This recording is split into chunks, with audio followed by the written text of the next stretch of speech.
Well, it's another Sunday morning, and I'm just going about my daily chores routine and breakfast, followed by a quick zap around and tidying around and sorting out breakfast for the kids and things like that.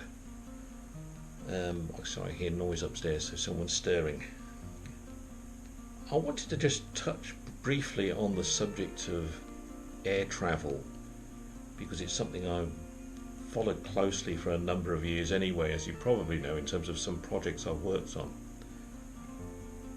And with the recent events that have been announced that British Airways are going to be retrenching and Ryanair are retrenching, and I know there's other airlines around the world that are doing exactly the same thing, with this social distancing being something of medium term until we get a vaccine, and air travel will take a fair amount of time to recover, if it ever does recover to where it was before this whole process started. And I was reading an article in one of the Sunday papers about freight and the impact it's going to have on salmon exports. And of course it always gets my attention because it's one of the areas I was very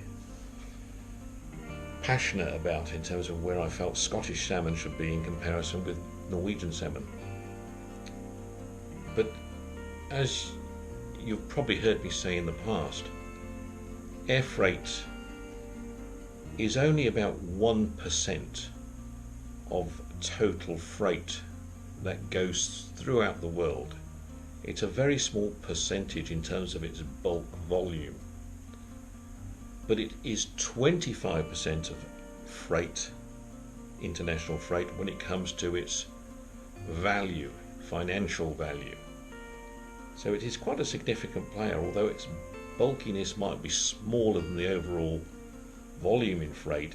It is quite important when it comes to shifting certain products around the world, and there are key products that you can only really use air freight to move around because of their high value cost or their lifespan or whatever the case may be. So for certain fresh foods, certain drugs like what we're in need of at the moment, require air freight, temperature controlled, etc. When it comes to moving freight, there's a combination of factors for those that are successful, airlines that are successful in moving it. They have air freighters which only move air freight. They're only moving freight, bulk. But they tend to fly into terminal hubs that handle freight. And then the majority of freight is transferred from them into the belly holes of passenger aircraft. So the freight then is finally moving out of a normal aircraft that's flying with passengers sitting on top of it. And that's how it's been developed to work. So airlines that have been particularly good at that have been Emirates Airlines, as you've heard me talk about before, where they've built an air freight hub, well, several air freight hubs. They've got one that just deals in pharmaceuticals now, but they've got several air freight hubs just outside of Dubai. So full freighters are flying in and flying out, dropping off bulk, and then that bulk is being broken down and put onto passenger aircraft that are going into 150, 160 destinations throughout the world in a very cost-effective way. Now, other airlines like Lufthansa, British Airways, Singapore, American Airlines, Qantas have got similar operations, but not on the same grand scale that's happening at Emirates Airlines. Emirates have got the balance between passengers and air freight perfect, that they can even be very competitive on offering prices to both compared with national carriers. And I can give you examples. For example, South African Airways or British Airways, you would think would own the rights to being the best and most cost effective between London, Heathrow, and Johannesburg Airport.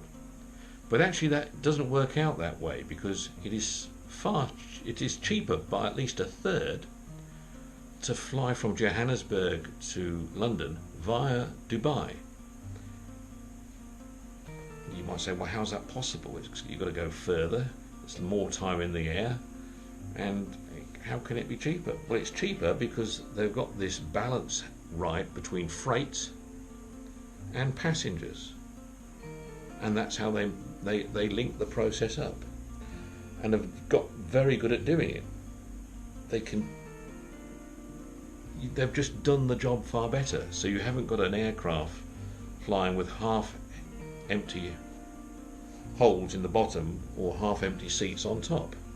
They've got that to perfection, so they can manage it very well. Now, what I can see happening with the current situation is you're going to have certain large airlines, British Airways, Lufthansa, that might say, well, now's the time to cut back, reduce costs, reduce number of staff, put fewer aircraft into the air, and we will wait for things to get back to normal. But I don't think things will ever get back to normal. So when you've got airlines that are going to actually do the reverse, because they've been doing that for the last 10 years, investing in more aircraft, investing in more routes, looking at more ways of enhancing passenger and freight movement, you're going to have a situation which in 18 months' time could put British Airways out of the international market. They could just be economical at doing local domestic flights, if ever.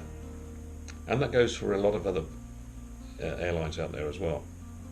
So, yeah, I think it's a factor to be concerned about if you're in the airline business, as to what strategic plan to put on the table, particularly for the next 2 to 3 years. I know what I would do. Okay, talk to you again soon. Bye bye.